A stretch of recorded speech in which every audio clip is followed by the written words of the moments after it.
বাড়িঘর পরিষ্কার রাখার নেশা থাকলে যে কোনো সময়েই পরিষ্কার করে নেওয়া যায়, কোনো সমস্যা হয় না। তাহলে পুরো ভিডিওটাই দেখতে থাকেন। হ্যালো ফ্রেন্ডস, নমস্কার, গুড মর্নিং সবাইকে। ইলার ব্লগে স্বাগতম। কেমন আছেন সবাই? আশা করি ভগবানের কৃপায় ভালোই আছেন। আমিও তো অনেক ভালো আছি। ইলার ব্লগে আরেকটি নতুন ব্লগ ভিডিও নিয়ে চলে আসলাম আপনাদের জন্য। এই তো আজকে সকাল সকালে কিন্তু ডাল বসিয়ে দিয়েছি। আজকে ডাল দিয়ে রুটি দিয়ে খাবো। আর ডাল হচ্ছে অ্যাঙ্কার ডাল বলে, এই ডালটা কিন্তু চচ্চড়ির মতো করলে খুব ভালো হয়। মানে ডাল একদম গালায় না ফেলে একটু গোটা গোটা রাখলে খুবই ভালো হয়। এই তো তারপরে কিন্তু চলে এসেছি নিচতলায় চলে এসেছি। এই যে আমার হাজব্যান্ড কিন্তু ওষুধ করতেছে, বাঁচতেছে যে কোনটার ডেট আছে কোনটার ডেট নাই সেগুলো বেছে বেছে ব্যাগে ভরতেছে। এই তো তারপরে আমি আবার নিচতলায় ঝাড়ু দিতে আসছি, পরিষ্কার করব। এই তো বেশি ময়লা নেই, তারপরে একটু হালকা হাতে একটু পরিষ্কার করে নিচ্ছি। চারিদিকে কিন্তু আমি পরিষ্কার করে নিচ্ছি, ঝোল একটু একটু আছে ওইগুলো ঝেড়ে নিচ্ছি। এগুলো যদি মাঝে মধ্যে আমরা পরিষ্কার করে রাখতে পারি তাহলে কিন্তু সব জায়গায় একদম পরিষ্কার থাকবে, কোনো জায়গায় অপরিষ্কার থাকবে না। এই তো তারপরে এই যে নিচে কিন্তু একটা বেড বিছানো আছে, এখানে কিন্তু কেউ থাকে না, একটা জাজিম বিছানো আছে। এই তো এই যেগুলো কিন্তু ওয়ান টাইমের প্লেট, এইগুলোই যে আমার শ্বশুরের কাজের সময় বেশি হয়েছে সেইগুলোই কিন্তু এখন গুছিয়ে রাখছি। প্লেট গ্লাস এগুলো এই পলিথিনের ব্যাগে ভরে রাখছি।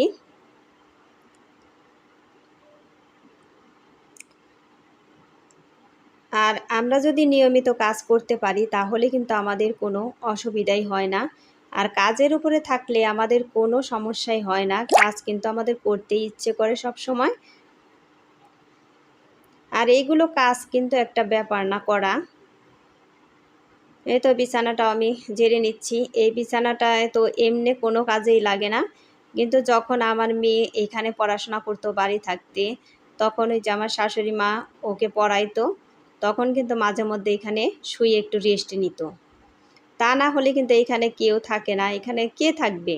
এখন তো আমরা দুইজনই থাকি বাসায়, আমাদের তো এই রুম টুমের কোনো দরকারই হয় না। কিন্তু দরকার হয় শুধু মাঝে মধ্যে একটু ঝাড়ু দেওয়ার। আর তারপরে আমার হাজব্যান্ড কিন্তু এইখানেই জামা কাপড় সব কিছুই রাখে। চেম্বারে যাওয়ার সময় এইখান থেকেই জামা কাপড় পরে যায়, আবার এসেও কিন্তু এইখানেই খোলাইয়ে রেখে দেয়। আর আমার হাজব্যান্ডের জামা কাপড় সব কিছু কিন্তু এই নিচতলায় রাখে, এখানে রাখতেই নাকি ভালো লাগে। আর এই অভ্যাসটা হলো করোনার সময় থেকে।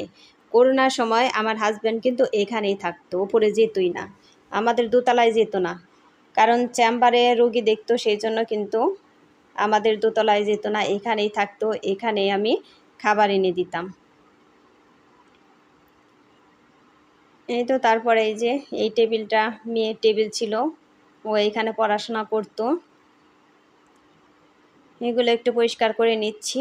আর সবগুলো এখন কিন্তু পরিষ্কার করতে পারবো না, এই যে সাইডে যে র্যাক আছে, র্যাকের মধ্যে অনেক বই খাতা আছে, ওগুলো এখন নামাইতে গেলে অনেকটাই সময় লাগবে, সেই জন্য কিন্তু ওইগুলো এখন পরিষ্কার করব না। যতদূর সম্ভব আমি কিন্তু পরিষ্কার করে নিচ্ছি। এই তো টেবিলটাও ভালো করে মুছে নিলাম, এখন এই যে ফ্লোরটা ভালো করে ঝাড়ু দিয়ে নেব।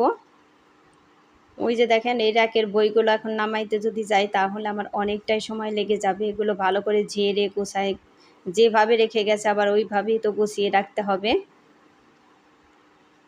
ওই দেখেন অনেকটাই ময়লা হয়েছিল এই রুমে, কারণ সব সময় এই নিচতলায় আসা হয় না, কারণ দরকার ছাড়া তো এখানে আসার কোনো প্রশ্নই ওঠে না, সেই জন্য কিন্তু আসি না, কিন্তু মাঝে মধ্যে তো পরিষ্কার করার দরকার হয়। আমার হাজব্যান্ড যেহেতু জামা কাপড় সব কিছু এখানে রাখে আর এখানে চলাফেরা করে, সেজন্য তো আমাকে পরিষ্কার রাখতেই হবে। আর একবার যদি পরিষ্কার পরিচ্ছন্ন রাখার নেশায় পরিণত হয়ে যায় না, তাহলে আর কোনো সমস্যা হয় না কাজ করতে। সব সময় কিন্তু এই সব পরিষ্কার পরিচ্ছন্ন রাখার ইচ্ছেই হয়। এই তো দেখেন অনেক ময়লাই হয়েছে। আর বাড়িঘর সবসময় পরিষ্কার পরিচ্ছন্ন রাখতে পারলে কিন্তু সংসারে অনেকটাই মঙ্গল হয়। এই তো তারপরে এই যে ওয়ারড্রপ, এই যে এই ওয়ারড্রপ ভর্তি কিন্তু আমার হাজব্যান্ডের জামা কাপড় এইখানেই রাখা হয়, প্যান্ট শার্ট সব কিছু কিন্তু এইখানেই রাখে। কিন্তু এটাও এখন একটু পরিষ্কার করে নিব আমি। আর বন্ধুরা একটা লাইক দিয়ে আমার ভিডিওটি কন্টিনিউ করবেন, আপনাদের একটা লাইক আমার ভিডিওটিকে এগিয়ে যেতে সাহায্য করবে।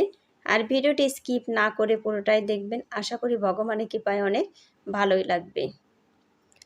আর আমার চ্যানেলে নতুন হয়ে থাকলে একটা সাবস্ক্রাইব করে পাশে থাকা বেল আইকনে ক্লিক করে দিবেন, তাই নোটিফিকেশন চলে যাবে সবার আগে আপনার কাছে। আর ভিডিওটি বন্ধুদের মাঝে শেয়ার করে দিবেন। আমাদের নিচতলায় হচ্ছে 2টা ইউনিট, এটা হলো একটা ইউনিট। আজকে এই একটা ইউনিটই আমি পরিষ্কার করব। আর একটা ইউনিট আছে, কারণ এতখানি জায়গা আমি এখন পরিষ্কার করতে পারবো না, এখন আমার পক্ষে সম্ভব না এতখানি জায়গা পরিষ্কার করা। সেই জন্য আমি একটাই পরিষ্কার করব। আর কোনোটাই কিন্তু আমাদের ভাড়া দেওয়া হয় নাই, সবটুক কিন্তু আমাদের নিজেদেরই, আমরা ব্যবহার করি। এই তো রুম ঝাড়ু দিতে আসলে, পরিষ্কার করতে আসলে কিন্তু এমন তেমনভাবে পরিষ্কার করে যাওয়া যায় না। পরিষ্কার করতে আসলে পুরাটা ভালোভাবে পরিষ্কার করেই যেতে হয়, তা না হলে কিন্তু একটুও ভালো লাগে না। এক জায়গায় পরিষ্কার করলাম আরেক জায়গায় করলাম না, এতে কিন্তু একদমই নিজের কাছে ভালো লাগে না, আর ময়লাও ওইভাবে থেকেই যায়। সেই জন্য কিন্তু আমাদের মতো গৃহিণী যারা আছে সবাই কিন্তু এই কাজই করে, যে যেটুক পরিষ্কার করার সেটুক আমরা ভালোভাবেই করে নিই। এই তো প্রচুর ময়লা জমে আছে, কাজের চাপে কিন্তু নিচে আসাই হয় না, কারণ এখানে কেউ থাকে না, আসার জন্য তো কোনো দরকারই হয় না, সেই জন্য কিন্তু একদমই আসি না এখানে। আজকে ভাবলাম যে কালকে রাতেই মানে মনে মনে একটা বুদ্ধি করে রেখেছিলাম যে কালকে সকালে ব্রেকফাস্ট বানিয়ে তারপরে নিচের রুমে চলে যাব পরিষ্কার করার জন্য। আর আগেতে যদি আমরা এভাবে চিন্তা ভাবনা করে না রাখি তাহলে কিন্তু আমাদের কোনো কাজই হয় না। সেই জন্য আগে থেকে একটু প্ল্যান করে রাখলে পরে সেই কাজটা ভালোভাবে করা যায়। এই তো কালকে রাতে আমি প্ল্যান করে রেখেছিলাম, সেই জন্যই কিন্তু আমার আজকে এই নিচতলায় আসা হয়েছে বা পরিষ্কারও করা হচ্ছে, তা না হলে আমার একদমই এখানে আসাও হতো না আর পরিষ্কারও করা হতো না। ওই দেখেন, দেখতেই পাচ্ছেন যে কত ময়লা হয়েছে, অনেকটাই কিন্তু ময়লা হয়েছে। আর এখানে কেউ থাকে না দেখে এখানে রুম কিন্তু একদমই গোছানো না। আর এখানে তো সব কিছুই আছে, রান্নাঘর, ওয়াশরুম সব কিছুই কিন্তু আছে এখানে, কারণ সেইভাবেই কিন্তু ইউনিটগুলো বানানো হয়েছে যে ভাড়া দেওয়া হবে সেই রকমই করেই, তার মধ্যে আর ভাড়া টাড়া দেওয়া হলো না। এখন আমরা নিজেরাই কিন্তু ব্যবহার করি সব রুমই, একদম নিচতলা থেকে 3তলা পর্যন্ত। এই তো আমার ঝাড়ু দেওয়া কিন্তু মোটামুটি হয়েই গিয়েছে, মোটামুটি না একদমই হয়েই গিয়েছে। এখন আপনাদের একটু দেখাবো ইউনিটটা। ওই যে দেখেন, এই যে আমাদের ইউনিট, এই যে এই রুমে চলে আসলাম। এখানে কিন্তু 2টাই রুম এই ইউনিটে, আরেক ইউনিটেও 2টাই রুম, একটা করে ওয়াশরুম, আর এই ইউনিটে 2টা ওয়াশরুম আছে।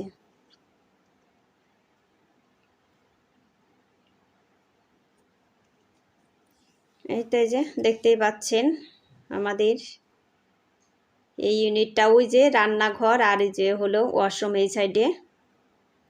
আর এই যে আরেকটা রুম, এই রুমেও তো কিছুই করা হয় না, এমনিতে কোনো জিনিস বেশি আনলে পরে কিন্তু এই রুমে রাখা হয়, তাছাড়া আর এমনিতে কোনো থাকা টাকা হয় না। ওই যে আমি গাজীপুর থেকে আলু নিয়ে আসছিলাম, সেই আলু কিন্তু এখানে সরিয়ে রাখা হয়েছে।